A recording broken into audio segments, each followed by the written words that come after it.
বন্ধুরা আজকে আমি নিয়ে এসেছি বাচ্চাদের খুবই পছন্দের একটা রেসিপি, ব্রেড পিজা রেসিপি। আসসালামু আলাইকুম বন্ধুরা, কেমন আছেন? আশা করি ভালো আছেন। আমিও ভালো আছি। দেশ এবং দেশের বাইরের থেকে যারাই আমার এই রেসিপিটা দেখতেছেন তাদেরকে আমার রান্নাঘরে স্বাগতম। আজকে দেখাবো বাচ্চাদের টিফিনে অথবা নাস্তায় যে সমস্ত বাচ্চারা একদমই খাবারের প্রতি অনীহা করে তাদের জন্য আজকের রেসিপিটা। এরকম টিফিনে যদি বাচ্চাদেরকে রেসিপিটা বানিয়ে দেওয়া যায়, ওরা কিন্তু ঝটপট খেয়ে নেবে এবং খুবই পছন্দ করবে। দেখতেই পাচ্ছেন কতটা সুন্দর বা কালারফুল লোভনীয় হয়েছে আমার আজকের রেসিপিটা। আমার এই ব্রেড পিজা রেসিপিটা আপনাদের কাছে কেমন লেগেছে অবশ্যই কমেন্টে জানাবেন। চলুন বন্ধুরা দেখে নেওয়া যাক কী কী উপকরণ লাগতেছে আজকে আমার ব্রেড পিজা রেসিপিতে।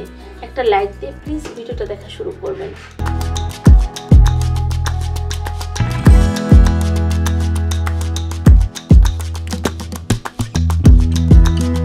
বন্ধুরা চলে এসেছি মূল পর্বে। এখানে আমি নিয়েছি কোয়েল পাখির ডিম, নিয়েছি বাটার, চিজ এবং এখানে পাউরুটি নিয়েছি, অরিগানো নিয়েছি। আমি এখানে ক্যাপসিকাম, হলুদটা এবং সবুজটা আমি নিয়েছি। এখানে ধনিয়া পাতা কুচি করে, গ্রিন কাঁচামরিচটা কুচি করে নিয়েছি এবং পেঁয়াজ কুচি করে নিয়েছি।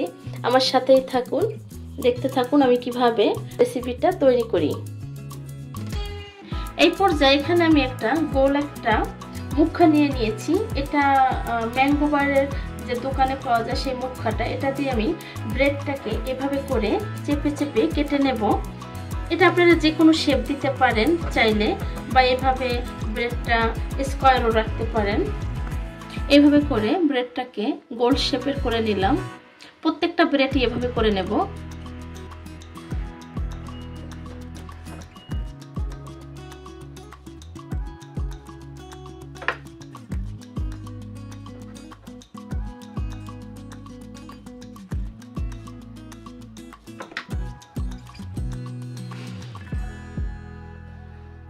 এখানে আমি 5 পিস ব্রেড নিয়েছি। এই পর্যায়ে এই ব্রেডটা এখন আমি এখানে এভাবে করে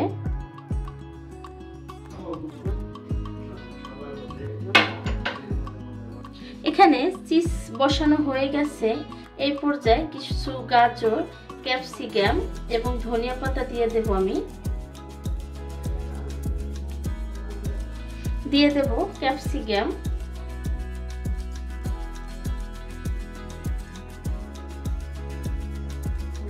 দিয়ে দিচ্ছি সবুজ ক্যাপসিকাম,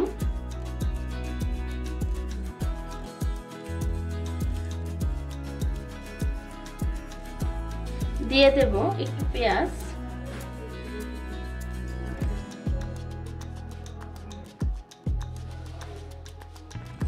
দিয়ে দিচ্ছি একটু গ্রিন কাঁচামরিচ।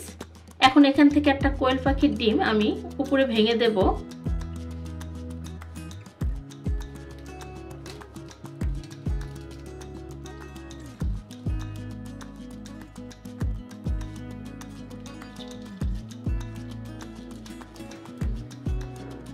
দিয়ে দিচ্ছি অরিগানো,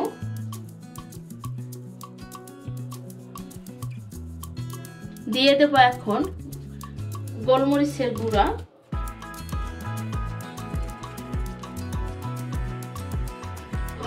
এই প্যানটাতে আমি বাটার ব্রাশ করে নেব। বাটারটাকে ব্রাশ করে নিয়েছি। এখন এই এগ পিজাটা বসিয়ে দেব। প্রত্যেকটা ব্রেড আমি এভাবে করে তৈরি করে নেব। এটাও তৈরি করে নিলাম। এখন অরিগানো দিয়ে দেব, দিয়ে দেব ব্ল্যাক পেপারটা।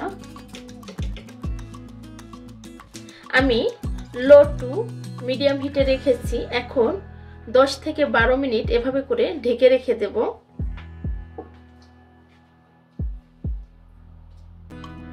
বন্ধুরা এখন আমি ঢাকনাটা উঠিয়ে দেখে নেব। দেখতেই পাচ্ছেন একদমই হয়ে গেছে আমার ব্রেড পিজা রেসিপিটা।